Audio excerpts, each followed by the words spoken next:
Sam Seder, Emma Vigland on the Majority Report. It's a pleasure to welcome to the program Antonio Delgado. He's the current Lieutenant Governor of New York State and also a candidate in the Democratic gubernatorial primary in 2026.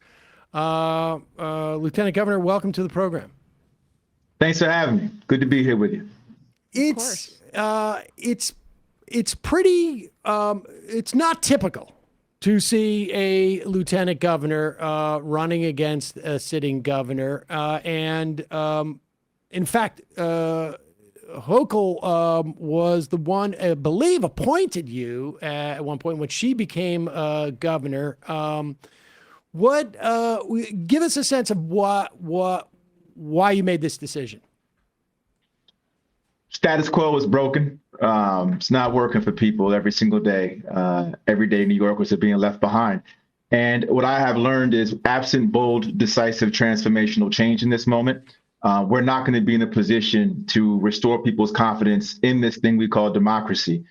Just as a point of reference, in New York, 1 out of 4 folks are unable to afford basic necessities, basic needs. 1 out of 4, 2 out of 5 households cannot afford basic necessities across the state, whether it's upstate, downstate, urban, rural, doesn't make a difference. People are being left behind. 1 in 5 kids in poverty, half those kids in deep poverty. And oh, by the way, a $254 billion budget right here in New York, third largest economy in the country, if an independent nation, the 9th in the entire world. Meanwhile, the largest wealth inequality gap of any state in the country. So here we are, the great blue state of New York, and we're exacerbating economic inequality, which in my estimation is the poison pill of democracy. So until we actually right-size this and move beyond the old guard, establishment, broken system, machine politicians, we're not going to be able to fix this. Expand on that notion of wealth inequality, because that's something that we tend to talk about quite a bit around here. How does it end up breaking down democracy and also the sort of the material condition of people? Well, when I was growing up, so I grew up in Schenectady, working class family. My parents worked for General Electric back when GE had a major presence in upstate New York. I cut coupons, put clothes on layaway, latchkey kid, come home, do my homework, leave it on the counter. I watched my parents work us up into the middle class. And I actually believed, and my parents did too, that I had a better than 50-50 chance of having a better quality of life. That story of upward mobility is essential to any growing sense of confidence in democracy, this idea of equal opportunity for all. Since my generation, I'm Gen X, since my generation, the folks coming up behind us actually are going to do worse off. Right now, the average first-time homeowner age is around 40. 20 years ago, it was 28. The average rent right now is 7 times income. 30, 40 years ago, it was 3 times. So even just the price of admission into opportunity on the part of the generation coming up behind us is too high to engage. And so if you're being priced out of the project of democracy, why even believe in it in the first place, right? Why do you actually decide to hold on to it if it's not giving you anything in return? So there's a sense of economic nihilism that sets in that is pervasive across race, across geography now. And I think it's fundamentally undermining our democratic system. 2/3 of folks right now can't pay, actually living paycheck to paycheck. They literally cannot survive right now beyond what's literally coming into them on a weekly basis in the richest country the world has ever known. And meanwhile, corporations are making more money than they've ever made and paying less in taxes. Those two things shouldn't go together. So yes, it is a profound sense of undermining when it comes to the very essence of what a democracy is meant to do, and that is to not leave communities behind. But in fact, we have government actors on both sides of the aisle right now who are reinforcing economic inequality at the expense of everyday New Yorkers and everyday Americans. And I think that it was kind of a fatal flaw in the 2024 Harris campaign with the focus on democracy, where it's how are you going to get people to buy into a system that has not been working for them? And there was not requisite acknowledgement of that, which it seems like your campaign is trying to correct. And I found it interesting, you have a different approach to housing, which is arguably the biggest issue for New Yorkers, one of the biggest issues in the country, and you have a difference in strategy than Governor Hochul here, more focused on subsidies. What is your housing proposal for New York State, and how does it differentiate from the current governor? I appreciate that. The housing crisis is fundamental, and the strategy, and not just here in New York, I argue across, the country with regards to democratic politics, is to leverage the private marketplace, and in particular, big developers with tax credits, with the hopes that they ultimately build affordable housing. And essentially, you outsource all of the state's capacity, both administratively, technically speaking, and you just say, please, private sector, with all your infinite wisdom, devise for us affordable housing, when we know the driving mechanism for those private actors is profit. So here we are trying to work out a public good in partnership with the private sector, but the private sector has all the leverage because the private sector then uses its money to compromise political actors to give them what they want in exchange for what's called affordable housing. Why not build up our own state capacity, leverage the public dollars that we have, and then have statewide programs that give money directly to New Yorkers? So, for example, a statewide rental assistance program. Right now, we have 7 out of 10 New Yorkers who are eligible for HUD rental assistance.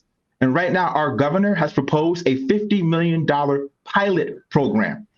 I would suggest a $250 million statewide program that lifts up all folks who are in need. Or how about a statewide first-time homeowner grant program, so that all those young families who are being priced out of the economy, priced out of the American dream, can actually have public dollars reinforce them at a time of real critical need. That, to me, is the difference. It's taking public dollars and investing them directly in public goods, as opposed to taking public dollars and hoping through the lens of neoliberalism that the private sector and the free market will somehow work it all out for everybody else. That's just a more sophisticated version of trickle-down economics, if you ask me. Let's talk about universal health care. What does that mean when the rubber meets the road in the context of A, what you can do in New York State as opposed to on a federal level, and B, what it means relative to the question of affordability? How much healthcare insurance or actual healthcare are you talking about providing versus making it broadly affordable? I support the New York Health Act, which would create a single payer system right here in New York. The thing that drives me wild, crazy about healthcare is this idea that we're not paying for healthcare. We're paying for insurance. We're paying for companies to basically extract as much profit as they possibly can at our expense. And that is basically the entirety of our system. And the notion that we're going to continue to allow folks to go bankrupt, continue to be denied over and over and over again, continue to have to go through God knows how many obstacles just to appeal a denial is insane, when we are literally in the richest country the world has ever known. And on top of that, one of the richest states. We have the capacity here to actually sustain ourselves, and the cost savings upwards of $60 billion annually once you get beyond the insurance companies' bureaucracy, middlemen, infrastructure, red tape, and of course the profiteering mentality. You get beyond all those components and the savings actually start pouring in. And ultimately, it's a moral question too. Who are we as a nation if we're not prepared to treat healthcare as a genuine human right? So both morally, economically, and I would say even politically now, where we have an actor right now in Washington who is dead set on gutting healthcare, gutting Medicaid, gutting the entire social safety net. New York has a responsibility to lead in this moment. We have the wherewithal. We are the financial capital of the world. We have among the most billionaires, the most millionaires. We have the capacity to lead in this moment and demonstrate for all of America what it means to actually not leave anybody behind. Give us a sense of how you're going to do this, both as an electoral question, but also in terms of the coalitions, right? I mean, there's big money in New York. New York is a very, very diverse state. You were a congressperson in between the 18th and the 19th, which used to be the old 19th and 20th. Yes. that district, the 20th in particular, which is just a little bit north of where you were the congressman, was a very sort of like a pivotal district. Gillibrand served there. Go either way, as we've seen. And at one point, there was like the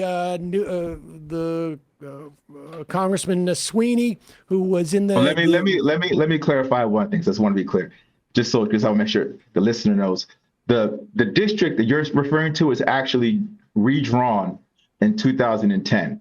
Yes. And then I ran in 2000. I ran 8 years later in 2018. When it was drawn in 2010, no Democrat, including Gillibrand, no Democrat had ever won the district as drawn in 2010. It was a 90% white district. It was the 8th most rural congressional seat in the entire country. Obama did win the 19th in 2008. Trump, though, won the district in 2016 by 7 points.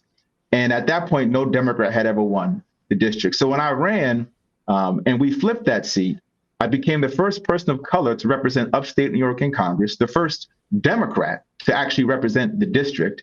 And then we won it again in 2020 by 12 points. And I outperformed Biden by 10 and won in counties that Trump himself won at the same time in 2020. And so to take your question where I think it's going, we can build a coalition here that is rooted in a populist message that speaks to the economic pain that our small family-owned farms, over 5,000 were in my old district, the 27,000 small businesses on those mom and pop stores across those main streets in those rural areas that I saw decimated both prior to COVID and during COVID, who are being left behind by the concentration of power and monopolies. We have an opportunity to connect that pain to every other New Yorker in the Bronx and Manhattan, to the Teamster truck driver, to the young family or the young mother who's trying to work a job in a factory or somebody's working in a bodega. We have the ability to connect all this economic pain across race and across location in this state in a way that I don't think has happened in a very, very long time. And it's been long, long overdue. And that is how you build a coalition. That's why I was proud to get the endorsement of Citizen Action, a people power grassroots campaign. I don't take corporate PAC money. I take people's resources, the people's desire to want to fight for something deeper than what we currently have. Governor Hochul, she does take corporate PAC money. She's entrenched in corporate power. There's a key distinction here. And I think there's a real appetite for having the kind of candidates in government who can work beyond concentrated corporate power and tie their mission to the people's mission. Hey, folks, don't forget to hit the subscribe button and check out our daily show. We do it every day at 12 p.m. Eastern for about 2.5 hours. We even take phone calls. You should check that out.